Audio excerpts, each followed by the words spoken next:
So hey guys, welcome back to my channel. और जैसा कि आप लोग को पता है कि मैं अभी थर्ड सेमेस्टर वालों के लिए सीरीज़ लेकर आई हूँ। तो इसमें मैं अभी CC 10, 11 और 12 के क्वेश्चन, आप लोग के एग्ज़ाम हो चुके हैं और मैंने उसका क्वेश्चन भी करवा दिया था। अब आज से मैं CC 13 के क्वेश्चन अपलोड करूँगी, क्योंकि किसी ने कमेंट बॉक्स में कहा था कि टूटा हुआ ट्रक का अपलोड कीजिए नोट्स, तो मैं वो लेकर आई हूँ अभी।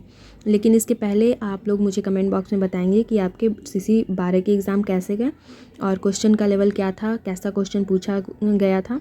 और आज ही मैं आपको जो ऑब्जेक्टिव है CC 13 के वो भी अपलोड कर दूँगी। तो आइए अब क्वेश्चन को पढ़ते हैं। टूटा हुआ ट्रक का प्रतिपाद्य लिखना होगा आपको एग्ज़ाम में। तो ये टूटा हुआ ट्रक कवि केदारनाथ सिंह की अत्यंत महत्वपूर्ण कविता है। पिछले 70 वर्षों में जिन कवियों ने हिंदी कविता में अपनी विशिष्ट और अनिवार्य पहचान बनाई है, उनमें ज्ञानपीठ पुरस्कार प्राप्त कर ली। केदारनाथ सिंह का स्थान सबसे ऊंचा है। केदार जी बिंबों के कवि कहे जाते हैं और हिंदी कविता में बिंबों की शक्ति और उससे उत्पन्न संप्रेषणीयता देखनी हो तो केदार जी की कविता से बढ़कर किसी और की कविता में नहीं हो सकती। ये कुछ लाइन हैं जो इस कविता के हैं। मैं पिछली बरसात में उसे देख रहा हूँ, वह वहाँ उसी तरह खड़ा है, टूटा हुआ और हैरान, और सब उससे अखुए फूट रहे हैं। यह जर्जर ट्रक मनुष्य का प्रतीक है। मनुष्य की आकांक्षा पूरी नहीं होने पर वह टूट जाता है। टूटा हुआ ट्रक ताजे और अछूते बिंबों के द्वारा हमें जीवन का एक गहरा सबक देने वाली कविता है। अक्सर हम छोड़ दी गई या नष्ट हो गई चीज़ों को उपेक्षित कर देते हैं, उन्हें बेकार मान लेते हैं, उन्हें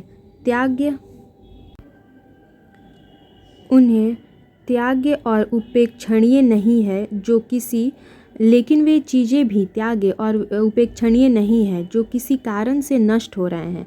महाभारत के युद्ध में भीषण चक्रव्यूह में घिरे अभिमन्यु ने टूटे हुए पहिए को ढाल बनाकर देर तक अपनी रक्षा की। बेकार मान ली गई चीज़ें भी कभी कभी काम आ जाती हैं और ऐसी चीज़ों से भी हमारी पहचान होती है। हम हमारे इलाके और हमारे शहर ऐसी चीज़ों के कारण भी अपने विशिष्ट पहचान रखते हैं।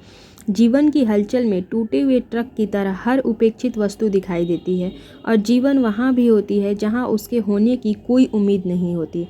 तो ये पूरी कविता का आपका जो भावार्थ था वो था। मतलब कहने का मतलब है कि हमारे जीवन में भी बहुत सारी ऐसी पुराने घरों में जो भी चीज़ें पड़ी होती हैं तो हम लोग उसको उपेक्षित समझते हैं। तो यहाँ पे टूटा हुआ ट्रक जो है उसी चीज़ का प्रतीक है कि इंसान का भी कोई चीज़ अगर नहीं हो पाता है तो वो उदास हो जाता है, टूटा हुआ महसूस करता है। लेकिन अपने मन को हमेशा मोटिवेटेड रखना चाहिए कि वो भी कभी ना कभी उसमें भी कुछ अच्छा बदलाव होगा। तो इसलिए केदारनाथ जी ने इस कविता को लिखा है। तो अब मिलते हैं नेक्स्ट वीडियो में और आई होप आप लोगों को मेरी ये कविता अच्छी लगी हो। सॉरी, मेरी कविता नहीं थी ये, बट केदारनाथ जी की कविता थी, बट मैंने इसका भावार्थ बताया है। तो आपको अच्छी लगी हो और अगर अच्छी लगी हो तो लाइक करें और चैनल पे पहली बार आए तो सब्सक्राइब जरूर कर दें। मिलते हैं नेक्स्ट वीडियो में। Till then bye bye.